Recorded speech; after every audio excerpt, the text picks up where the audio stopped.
বিসমিল্লাহির রহমানির রহিম। প্রিয় শিক্ষার্থীবৃন্দ, আশা রাখি তোমরা সবাই ভালো আছো। আমরা ধারাবাহিক অনলাইন ক্লাসের অংশ হিসেবে আমাদের আজকে তৃতীয় ক্লাস। আমরা প্রেষণা অধ্যায় নিয়ে আলোচনা করছিলাম, চলমান আলোচনা। আমরা গত ক্লাসে প্রেষণা কার্য সম্পাদনের ক্ষেত্রে প্রেষণার সাথে কার্য সম্পাদনের প্রেষণার সমীকরণ, প্রেষণার চক্র, এই বিষয়গুলো নিয়ে বিগত ক্লাসগুলোতে আলোচনা করেছি। আজকে আমরা প্রেষণার গুরুত্ব অর্থাৎ প্রাতিষ্ঠানিক উদ্দেশ্য অর্জনে প্রেষণার গুরুত্ব বা ভূমিকাটা কি, এই বিষয়টা নিয়ে আমরা আলোচনা করতে চেষ্টা করব ইনশাআল্লাহ। আলোচনার শুরুতেই আমরা একটা বিষয় আগে বলে নিই, প্রাতিষ্ঠানিক উদ্দেশ্য অর্জন। এই প্রাতিষ্ঠানিক উদ্দেশ্য অর্জনের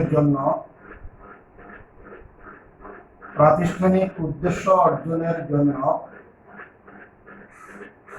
ব্যবস্থাপনা যে কাজ সম্পাদন করে তার জন্য ব্যবস্থাপনার 6টি উপাদান ব্যবহার করা হয়।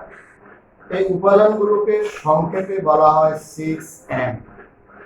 6টা M এর মধ্যে একটা M হলো ম্যান, আরেকটা ম্যাটেরিয়ালস, অন্যটি মেশিনস, তারপরে মানি, তারপরে মার্কেট, তারপরে মেথড। এই 6টা এলিমেন্টস একত্রে এদেরকে বলা হয় 6M। প্রাতিষ্ঠানিক উদ্দেশ্য অর্জন করার জন্য আমাদের যে ম্যানেজমেন্টের 6M রয়েছে, এই 6টা M এর মধ্যে একমাত্র ম্যান যে উপাদানটি বা এলিমেন্টটি, এটা হলো জীবন্ত উপাদান, আর বাকি 5টা উপাদান হলো জড়। অর্থাৎ এই জীবন্ত উপাদান ম্যান বাকি 5টা উপাদানকে কাজে লাগিয়ে প্রাতিষ্ঠানিক উদ্দেশ্য অর্জন করে। তার মানে ম্যান হলো এখানে চালক, আর বাকি সবগুলো হলো চালকের কাজে উদ্দেশ্য অর্জনের ব্যবহৃত উপকরণ। এখন এই প্রেষণা যে আমরা দিব, আমরা কিন্তু প্রেষণা দিব মানুষকে। বাকি উপাদানগুলো যেহেতু জড় পদার্থ, এগুলোকে আমাদের প্রেষণা দিতে হবে না। আমরা মানবীয় উপাদান যেটা আছে, সেই মানবীয় উপাদানকে প্রেষণা দিয়ে প্রাতিষ্ঠানিক উদ্দেশ্য অর্জন করব। মানুষের চাহিদা বা অভাব যেহেতু সর্বদাই পরিবর্তনশীল, মানুষের একটা উপাদান, একটা চাহিদা যখন পূরণ হয় আরেকটা চাহিদা দেখা দেয়। আমরা এই অধ্যায়ে আলোচনা করব ম্যানেজমেন্টের বিভিন্ন থিওরি। এগুলোর মধ্যে একটা থিওরি আছে ব্যবস্থাপনা নিড হায়ারিং তথ্য বা থিওরি, যেটাকে বলা হয় মানুষের যে চাহিদা সোপান তথ্য। এই চাহিদা সোপান তথ্যে দেখা গেছে যে মানুষের একটা অভাব পূরণ হলে আরেকটা অভাব দেখা দেয়, আরেকটা অভাব পূরণ হলে আরেকটা অভাব দেখা দেয়। এই জন্য এখানে মানুষকে নিয়ে যখন আমরা প্রাতিষ্ঠানিক উদ্দেশ্য অর্জন করব, সেখানে প্রেষণার গুরুত্বটা কি, অর্থাৎ প্রেষণা কিভাবে ভূমিকা রাখে প্রাতিষ্ঠানিক উদ্দেশ্য অর্জনে, এই ভূমিকার আলোকে আমরা কয়েকটি বিষয় এখানে উপস্থাপন করব। সর্বপ্রথমে মানব শক্তির সর্বোত্তম ব্যবহার। যেহেতু ম্যানেজমেন্টের 6M এর মধ্যে সর্বাপেক্ষা সবার আগে হলো মানব শক্তি। এখন মানব শক্তির যদি আমরা সর্বোত্তম ব্যবহার নিশ্চিত করতে পারি, তাহলেই কেবলমাত্র আমাদের যে ম্যানেজমেন্টের 6M এর অন্য যে 5টি M রয়েছে, সেই M গুলোর যথাযথ ব্যবহার করে আমরা উদ্দেশ্য অর্জন করতে পারবো। আমরা গত ক্লাসে দেখাইছিলাম যে মানব শক্তির সর্বোচ্চ ব্যবহারের জন্য P = A + K, অর্থাৎ অ্যাবিলিটি, কার্যক্ষমতা এবং জ্ঞান, এই দুইটাকে আমরা যদি সম্পাদন করতে পারি তাহলে P মানে হলো পারফরম্যান্স, কার্য সম্পাদন। আর এই কার্য সম্পাদনে কর্মীর কর্মক্ষমতা এবং জ্ঞান, এই দুইটাকে যদি পরিপূর্ণভাবে আমরা কাজে লাগিয়ে উদ্দেশ্য অর্জন করতে হয়, তাহলে সেখানে তার সাথে আমাদেরকে দিতে হবে প্রেষণা, মোটিভেশন। অর্থাৎ মানব শক্তির সর্বোত্তম ব্যবহার করে আমরা যদি উদ্দেশ্য অর্জন করতে হয়, অর্থাৎ কর্মীর কর্মক্ষমতা এবং জ্ঞান, এই দুইটাকে কাজে লাগিয়ে উদ্দেশ্য অর্জন করতে হয়, তাহলে আমাদেরকে কর্মীদেরকে প্রেষণা দিতে হবে। তার মানে মানব শক্তির সর্বোত্তম ব্যবহার নিশ্চিত করতে হলে আমাদের প্রেষণার গুরুত্ব বা ভূমিকা রয়েছে। তারপরে হলো কর্মীর মনোবল। কর্মীর মনোবলের সাথে প্রতিষ্ঠানের উদ্দেশ্য অর্জন অঙ্গাঙ্গিভাবে জড়িত। মনোবল যদি ইতিবাচক হয়, মনোবল যদি উচ্চ হয় অর্থাৎ বেশি হয়, তাহলে কর্মীর মনোবল যত ইতিবাচক হবে, যত উচ্চ হবে, প্রাতিষ্ঠানিক উদ্দেশ্য অর্জন তত সহজ হবে, সফল হবে। এই জন্য কর্মীর মনোবল বৃদ্ধি করার জন্য আমাদেরকে প্রেরণা দিতে হবে। এখন প্রেরণা আমরা সামনে আলোচনা করবো। প্রেরণা ইতিবাচক হতে পারে, নেতিবাচক হতে পারে। ইতিবাচক প্রেরণাই মূলত আসলে প্রাতিষ্ঠানিক উদ্দেশ্য অর্জনের সবচেয়ে বেশি ভূমিকা রাখবে। যে ক্ষেত্রে প্রেরণা কর্মীদেরকে শাস্তি দেওয়া হবে, সেই ক্ষেত্রে ব্যবস্থাপক আর যাই হন না কেন কাজ আদায় করতে পারবেন, তবে একজন ভালো ব্যবস্থাপক হবে না। এই জন্য কর্মীর মনোবল উচ্চ বা ইতিবাচক রাখার জন্য আমাদেরকে অবশ্যই প্রেরণা দিতে হবে। এক্ষেত্রে উচ্চ মনোবলের জন্য কর্মীদেরকে প্রেরণার কোনো বিকল্প নেই, অর্থাৎ কর্মীদেরকে আমরা প্রেরণা দিয়ে কেবলমাত্র প্রাতিষ্ঠানিক উদ্দেশ্য অর্জন করতে পারব। এরপরে কর্মীর দক্ষতা বৃদ্ধি। এখানে কর্মীকে আমরা যদি প্রেরণা দিতে পারি তাহলে তার দক্ষতা বেড়ে যাবে। কর্মীর দক্ষতা বৃদ্ধি করার জন্য আমরা কর্মীকে এখানে ইতিবাচক প্রেরণার মধ্যে আবার দুইটা বিষয় রয়েছে, একটা হলো আর্থিক আর একটা হলো অনার্থিক। এখানে কর্মীর মনোবল, কর্মীর দক্ষতা বৃদ্ধির জন্য আমরা কর্মীকে একদিকে আর্থিকভাবে সহযোগিতা করে তার মনোবল বৃদ্ধি করতে পারি, দক্ষতা বৃদ্ধি করতে পারি, প্রেরিত করতে পারি। অন্যভাবে অনার্থিকভাবে প্রেরণা দিয়ে, অনার্থিক কি রকম, যে একটা কর্মী প্রতিষ্ঠানে কাজ করতে আসলো, তার ব্যক্তিগত খোঁজখবর নেওয়া, তার পারিবারিক খোঁজখবর নেওয়া, কর্মীর সুখে দুঃখে অংশ নেওয়া। যখন আমরা তাকে টাকা দিয়ে তো সহযোগিতা করলামই, টাকা দেওয়ার পরে যদি তার সাথে আচরণটা ভালো না করি, তার সাথে যদি আমরা ব্যক্তিগতভাবে কোঅপারেশন না রাখি, তাহলে দেখা যাবে যে তার মনোবলটা কিন্তু উচ্চে না থেকে নিম্নমুখী হয়ে যাবে। এক্ষেত্রে আমরা কর্মীর দক্ষতা বৃদ্ধি করার জন্য কর্মীকে আর্থিকভাবে অনার্থিকভাবে প্রেরিত করব। আর্থিক অনার্থিক উভয়ভাবে প্রেরণা দিয়ে কর্মীর কর্মদক্ষতা বৃদ্ধি করে আমরা প্রাতিষ্ঠানিক উদ্দেশ্য অর্জনে ভূমিকা নিব কর্মীর পক্ষ থেকে। তারপরে উৎপাদন বৃদ্ধি।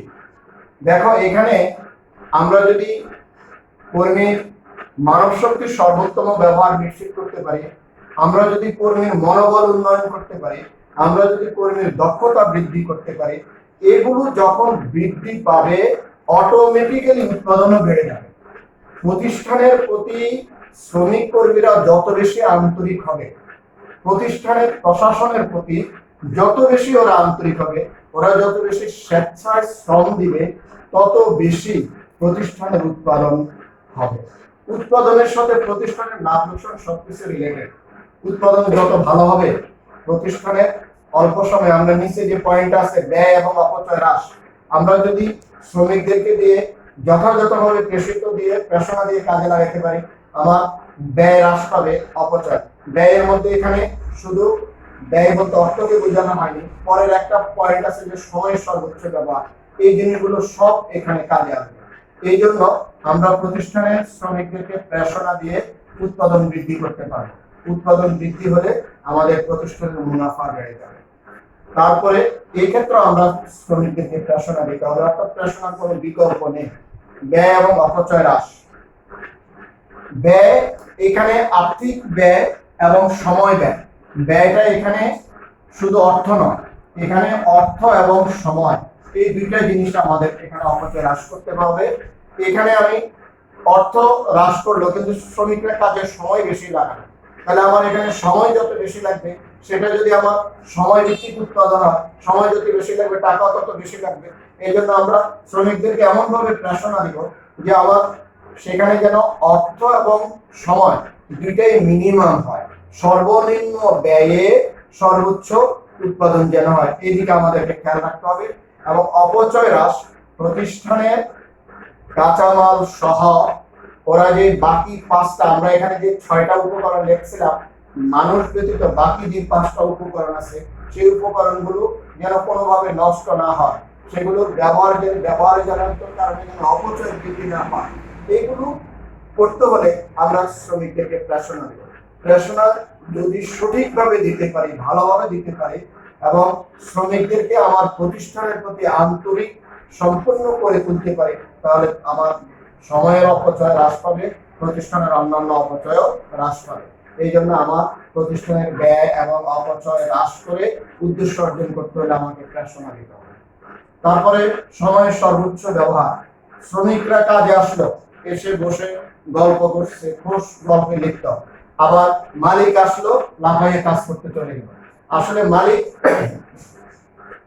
শ্রমিকদের কাজের কাছে সবসময় উপস্থিত থেকে শ্রমিকদেরকে দিয়ে কাজ করাতে পারবে না। আমরা গত ক্লাসে এক্সাম্পল দিয়েছিলাম যে জোর করে ঘোড়াকে পানিতে নামানো যায়, কিন্তু পানি পান করানো যায় না। শ্রমিকদেরকে আমি জোর করে কাজে বসায় রাখলাম, কিন্তু সে যদি স্বেচ্ছায় কাজ না করে তাহলে কখনো তাকে দিয়ে আমি উদ্দেশ্য অর্জন করতে পারবো না। ওরা বসে, আমি কাজ দিয়ে গেলাম, ওরা বসে বসে গল্প করলো, মালিক আসতেছে দেখে কাজ করলো, এরকম হবে না। স্বেচ্ছায় কাজ করতে হবে।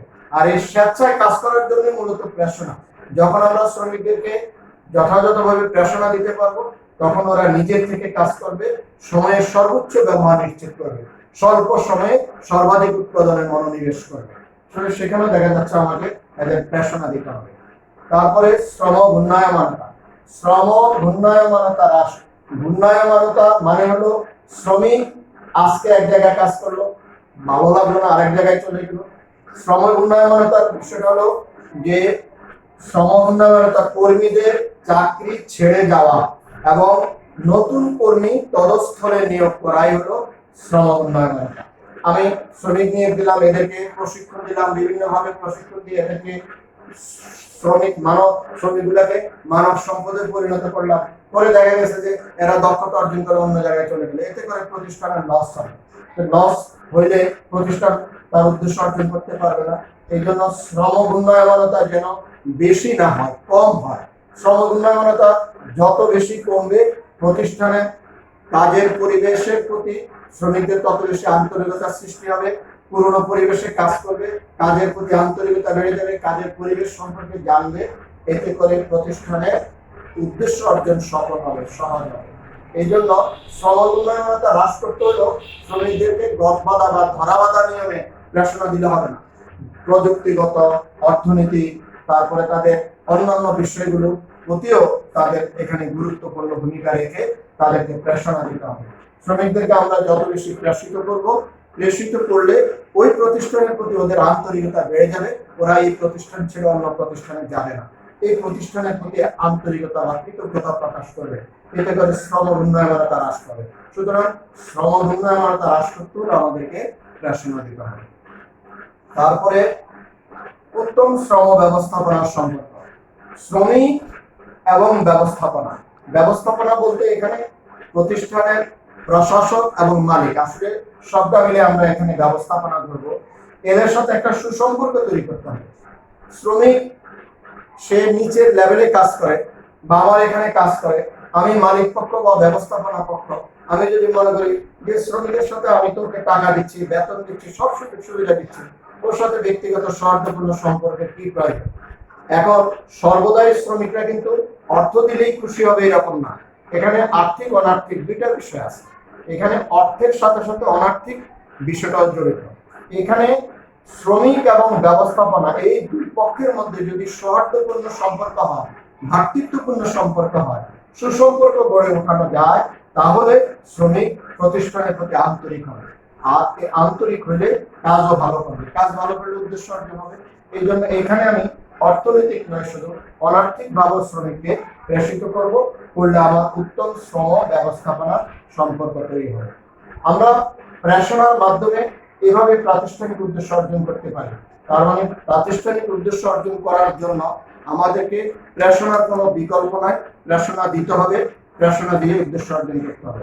সবশেষে আমরা বলতে পারি যে কোনো প্রতিষ্ঠানে সকল পর্যায়ের কর্মীদের কাজের প্রতি উৎসাহিত, অনুপ্রাণিত করা না হলে কখনোই লক্ষ্য অর্জন সম্ভব নয়।